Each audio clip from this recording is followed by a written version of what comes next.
let them shut those doors. Go for it, sir. This hearing of the Committee on Oversight and Accountability will come to order.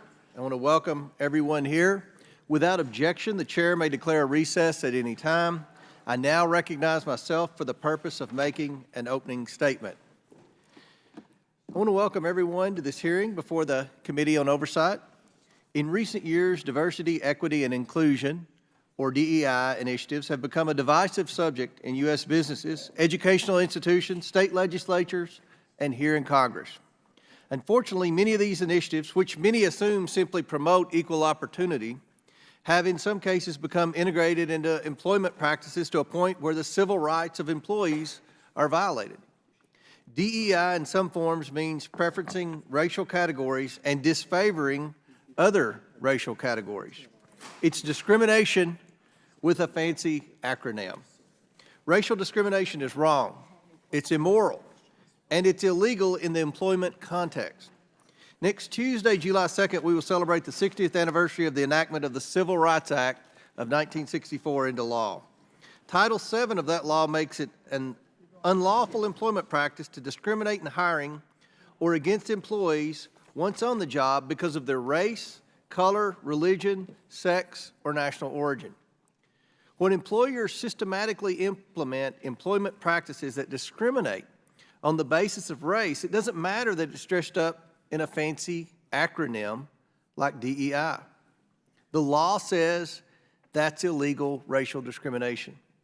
And it's illegal whether the victim of that discriminatory practice is white, black, Native American, or any other racial category.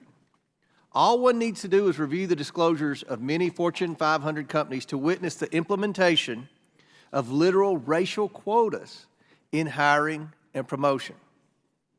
Hiring managers and executives are encouraged by their companies to institute hiring quotas on the basis of race or face cuts to their compensation or incentives. Can you imagine the disgust of those who crafted the Civil Rights Act to find out that 60 years later, some of the largest and wealthiest companies are still not just implementing, but publicly celebrating the racial discrimination at their companies?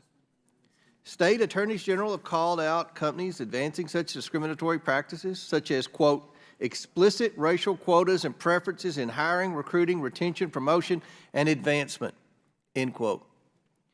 They also have recognized those practices to include, quote, race-based contracting practices such as racial preferences and quotas in selecting suppliers, providing overt preferential treatment to customers on the basis of race, and pressuring contractors to adopt the company's racially discriminatory quotas and preferences, end quote.